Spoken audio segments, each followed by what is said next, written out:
Welcome to a webinar on book publication. If you're new to my channel or my feed, my name is Tom Mullaney, and I'm a professor of history at Stanford University. I've been here for 18 years and counting, and before that I was at Columbia University for my PhD. I did my undergraduate work at Johns Hopkins. I have a book coming out in a few weeks. It's called The Chinese Computer, A Global History of the Information Age. And when coupled with the other books I've worked on, I've published 8 monographs and edited volumes in those 18 years. And in fact, technically speaking, just in the past 14 years. And so colleagues, students will sometimes ask, how is that possible? Are you writing a book every year? The answer is absolutely no.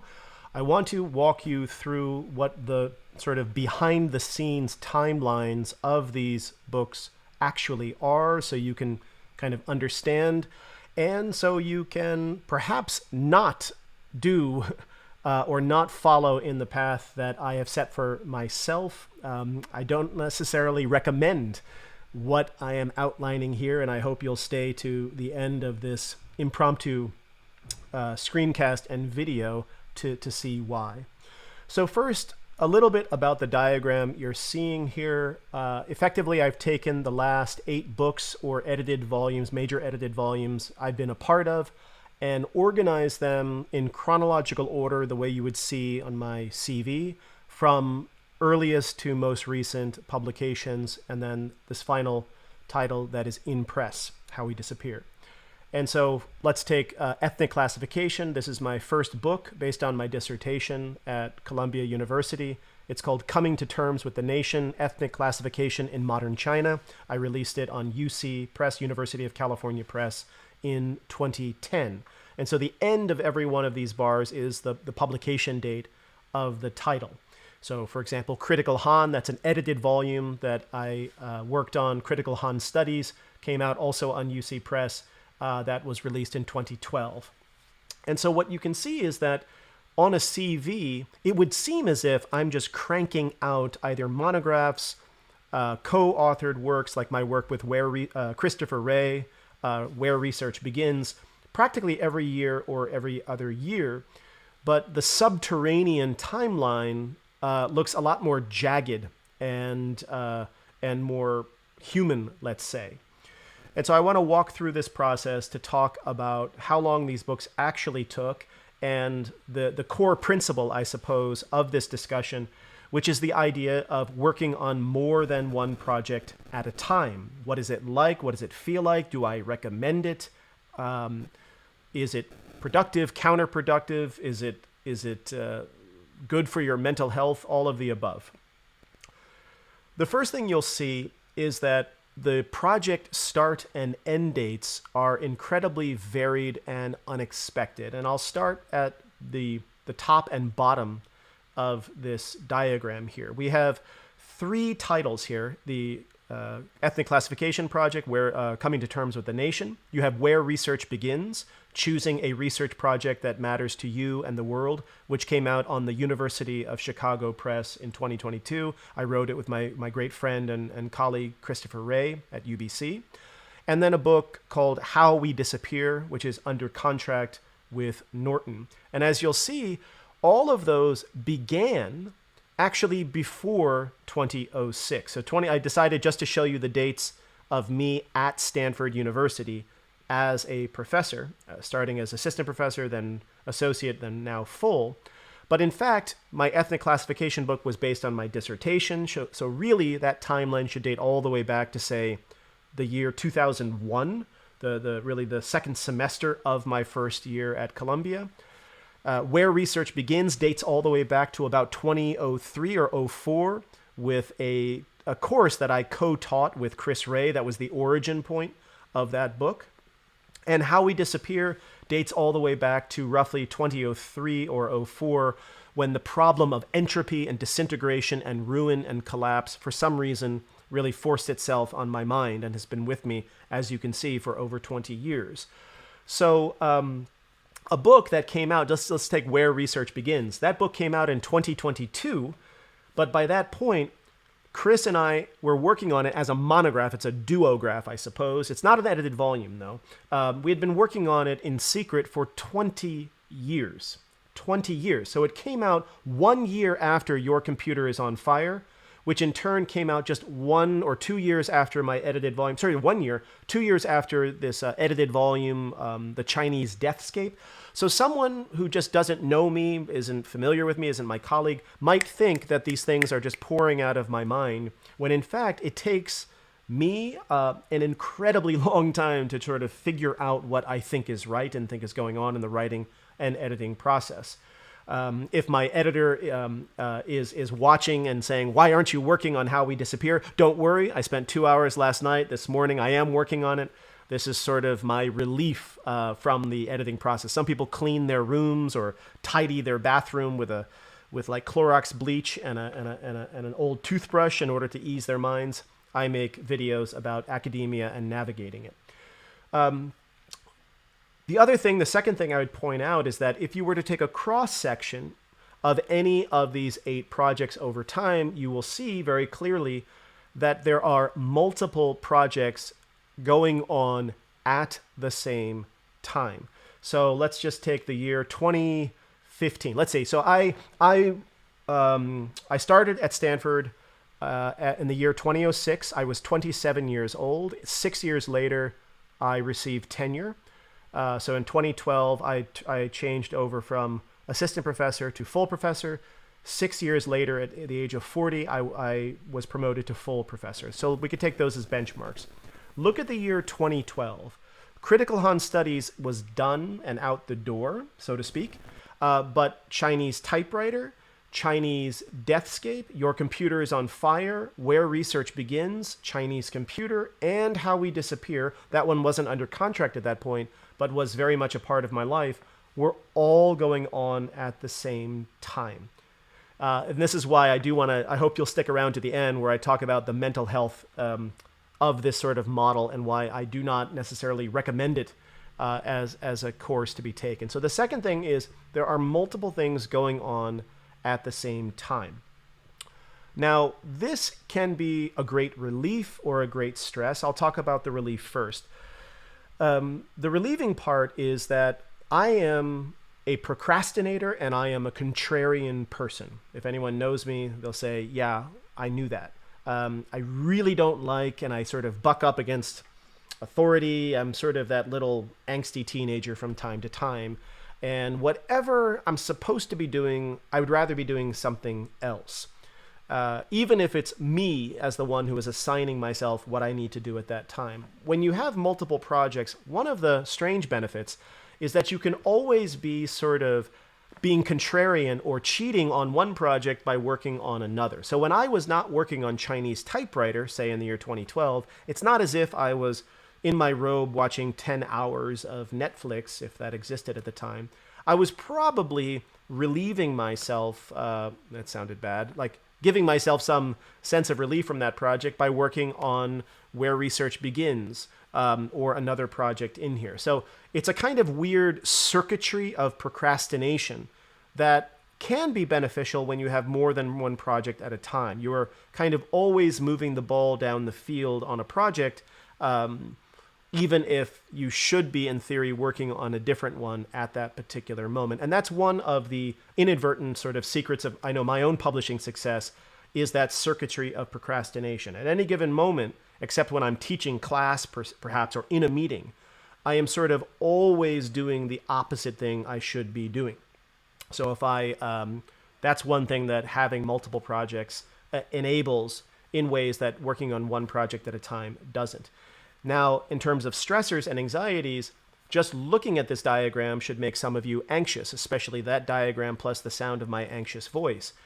It's very easy to lose track of where you are in a project, and rebooting things and coming back to it and feeling overwhelmed.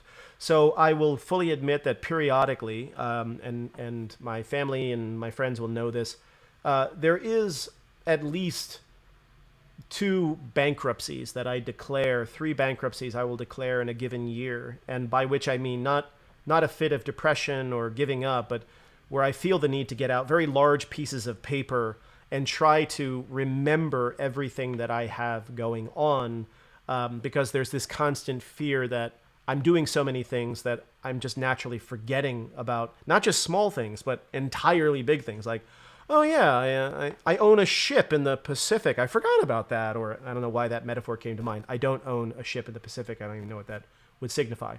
But so the anxiety part of this is very real, and why I don't lightly recommend adopting a model like this, even if it does manifest itself in a very active and prolific academic profile.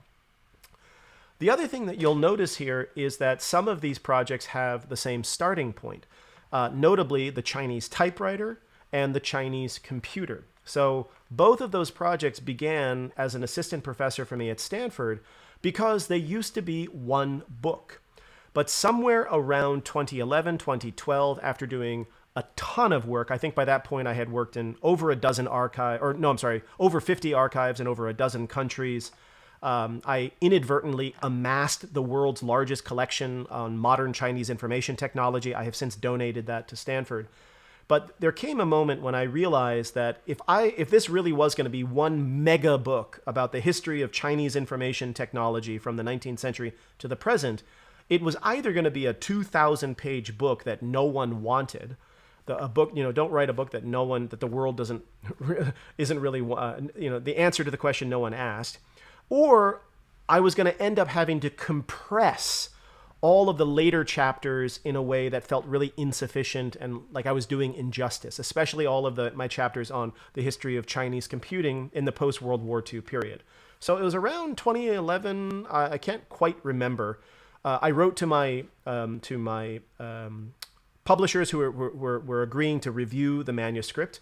I had gotten agreement from 3 different presses to do a simultaneous review of the submission, and that led to a bit of a bidding war, which served my interest as an author really well. And that gave me some leverage to raise the question, is it beyond reason to split this into a 2-book contract and take basically everything from the post-World War II period and really move it into its own dedicated project? And that's what I ended up doing. And then the press that won the bidding, because they came out so strong, they were so committed to the project, MIT Press, they raised it. They'll say, we'll add in a 3rd book for this, and that became the Your Computer is on Fire. So Chinese typewriter, Your Computer is on Fire, and the Chinese computer, I signed that contract on the same day, a 3-book contract. I've made up entirely other videos about negotiating contracts, multiple simultaneous submissions. So if you're interested in that, go check out my feed.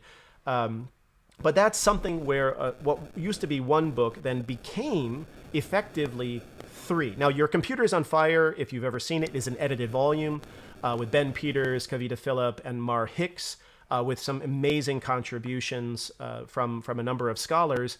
But the contract infrastructure for that was already in place even before the conference actually took place. So 3 of these, but to the outside world, no one knows that story unless you were there in the conversation. And so to the outside world, it is 3, and they are absolutely distinct publications. The Chinese typewriter in 2018, Your Computer is on Fire in 2021, and then the Chinese computer in a matter of weeks in 2024. Let's talk about the question of kind of the cognitive challenges and opportunities of what it's like to work on more than one project at a time. So to give you some example, this is related to the idea of the circuitry of procrastination, but slightly different. So take, for example, Where Research Begins, which co-written with my colleague and friend Chris Ray, and The Chinese Computer and How We Disappear. These are not just different books, they are radically different kinds of books. Where Research Begins is a book entirely focused on the very early stages of the research process, or the check-in phases of an ongoing research process, where the scholar is working on something, but they don't yet know how to put into words the problem of what they are doing. This is a major problem for research at all levels, from high school to full professor and beyond. And then think of the Chinese computer. The Chinese computer is a straight up and down history of technology, history of China, the history of Chinese computing from the Second World War all the way to the present. It's archival, it's oral historical, it's interviews, et cetera, et cetera. And that is a completely different kind of book. How We Disappear is both it's a reflection on entropy and disintegration, told through the story of my family, beginning with the death of my father and ending with the death of my mother. So it's actually the book that I have thought and worried about the longest out of all pretty much the ones you see here, except for my dissertation. My dissertation was the first thing I suppose I worked on. How We Disappear is the longest, and it is still in press. Like, I am writing and editing it as we speak. And so that's the other dimension of this I should have said, is that the chronology that the outside world experiences of your work will never actually map on to your timeline of your own research as the researcher. You can see on the left side of the diagram and the right side of the diagram, they do not match up. But the other part of it, back to the point I wanted to make, is that in this framework, you are able to sort of give certain parts of your brain a rest by moving from one book project to the other, because they are such radically different books. So I could give myself a rest of thinking about the question of semiotics and language and technology and colonial encounters in the case of the Chinese computer, by then working with Chris on draft 40 or revision 20 of Where Research Begins, which is about guiding other researchers through this process of working on long-term research. And then I could give my brain a relief by then moving from both of those to work on How We Disappear, again, thinking about entropy and extinction and protein degradation and all manners, basically any way that any science, any discipline thinks about ruin or rot or disintegration is part of this. So very, very different kind of project. Now, how do I organize it? Is it like on Monday I work on entropy, on Tuesday I work on computers, on Wednesday and alternating Thursdays I work on Where Research Begins? No. And that it's haphazard in my experience. It might be actually some oscillation in a given day. There can be periods in which a project is sort of dormant for maybe a week or months as you're committing your energy to a different project or to a life event or something else in your career. So the thickness and evenness and unbrokenness of these yellow lines is, of course, deceptive. There really should be a better visualization where sometimes it fades to blue. It fades like it's gone cold for a while, and then it has to be heated up. You're still, however, working on it, because as you know, if you've ever done any research, you yourself might be dormant on a particular project. Your brain is not. Your brain is actually untying knots in it, even without you realizing it, such that when you come back to the project after a month or 2 months or something, suddenly all of these unsolvable riddles that you were just banging your head against for so long they're like wrapped up in a bow. Everything is fine. And you're like, oh, I see a way out. I see a way out here. So that is another mixture between the anxiety, but also possibility of working on more than one thing at a time. There are actually three projects not even listed here. So there are things that are sort of off screen they do have a starting point, but they're ongoing projects. For those of you who have ever seen me present on Hot Metal Empire, or basically the sequel to my work on the ethnic classification project, or a textbook on modern Chinese history I'm working on, those are not even pictured here. And I imagine those editors are like, please get to work. But again, it's all part of the process.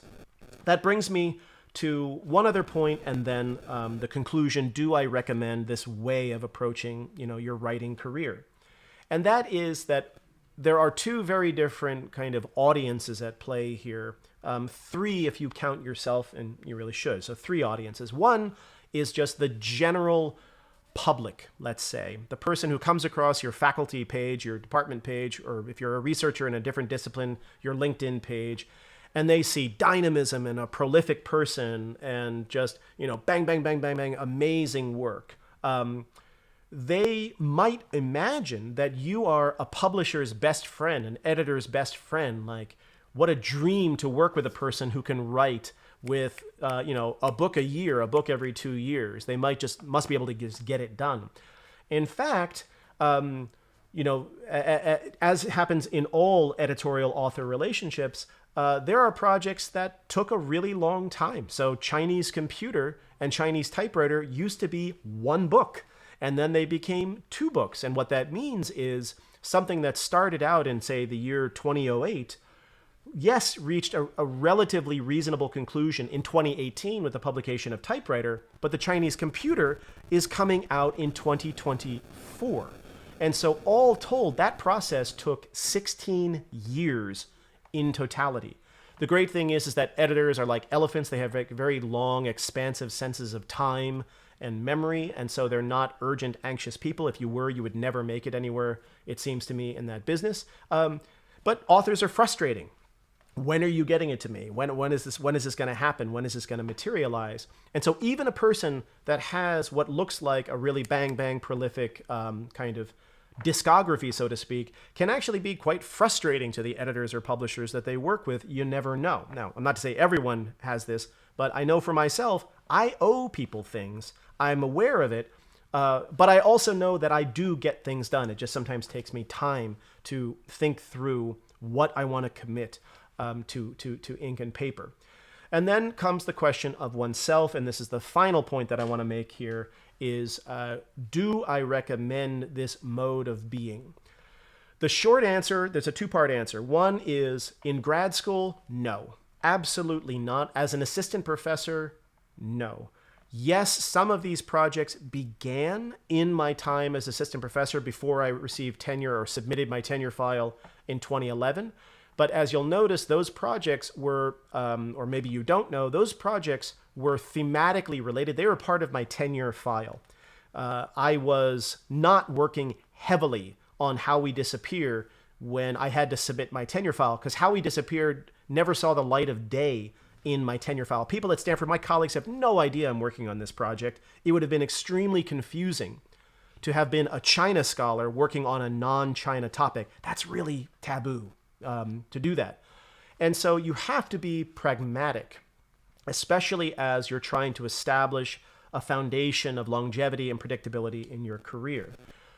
The time when I sort of became addicted, or I went down the path of multi-projects, simultaneously multi-projects, was definitely after tenure. Now, that's not entirely true. I tend to be a bit overextended as a person, but when I sort of put on my faculty website, I am working on 4 books right now, which is a very bold statement, but true. That was not until post-tenure that I sort of made that announcement to the world. And so if you are contemplating something like this, or if you are like in the thick of this, keep the pragmatics of your career in full view. I'm sorry if my video is choppy, but hopefully the audio is coming through. Now, even if you do have the longevity and stability of your career, do I recommend this? And the answer is no. I don't necessarily recommend this. To be very honest, back in the day when I announced to the world that I was working on multiple projects at once, it's a little bit of a trap that you end up setting for yourself that is really hard to extricate yourself from once you have gone this path. Because people in these public audiences begin to know you through one or another of these projects. There are very few people who knew me as the person working on Typewriter, Deathscape, Computer on Fire, Where Research Begins, Computer, and How We Disappear. They would be someone who knew me as working on the Chinese typewriter, or someone who knew me as working on Where Research Begins, or Your Computer's on Fire, or How We Disappear. They think of you as sort of a one-project person, even though you're not. And so to make a secondary announcement to the world of saying like, oh, no, forget I said that, I'm not working on 4 projects, I'm only working on 1, is actually kind of a shock to at least 3 of those 4 audiences who only knew you through that one lens. And so that's why there's a bit of a trap to at least announcing to the world that you are a multi-project person. So if there's any advice I would give you is, if you are a multi-project person, that's one decision, but it's an entirely separate decision to announce that to the world. You can be a multi-project person and kind of keep it under wraps and keep it a bit more private than certainly I did. And that at least allows you, if you decide to maybe extricate yourself from some situations if you decide that that's what you need to do. But above all, you really have to keep very close track of your physical and mental health through this process. I have spoken very openly on my channel and with colleagues about how from, I think it was, forgetting the chronology now, if it's 2004 all the way to 2008, of anxiety attacks, panic attacks, effectively every day of my waking life. It was a period of collapse that began in grad school when I had simply pushed my body too far without any recourse of therapy or anything of like that. And if your organism is not equipped, and there's no shame in that, for this kind of portfolio, don't. Because your body keeps tabs, your body keeps receipts, and you will pay. You will pay for this. And perhaps I will pay for this. Perhaps I'm not as strong as I like to believe I am now. I have to watch myself also. I'm actually very, very relieved to have projects that have ended. It is a great relief, physically a relief, that Your Computer is on Fire is done, Deathscape is done, Where Research Begins is done but lives on in exciting ways, but at least the book, Chinese Computer, is out, and it's going to live whatever life it lives. That is a great relief. It's a weight off one's shoulder and one's heart. So keep this in mind as you think about your career, as you think about your ambitions, as you think just about your instincts. I didn't do any of this out of the ambition for my career. I did this because frickin' love life, and I frickin' love this job that we get to do, that I get to do, that I'm so lucky and privileged to get to do. And so in that context, it's almost an existential affront to a God. I'm not a believer, but if I did, it would almost feel like an affront not to pursue every amazing thing that one has the opportunity to. That's why I got into this trap in the first place. And if you're like that, then there are measures you need to take. There are questions you need to ask yourself before you get too deep, too fast. Thanks so much for watching. I'm going to go back and check out the comments feed to see if anyone had any questions here. And see you in the next video.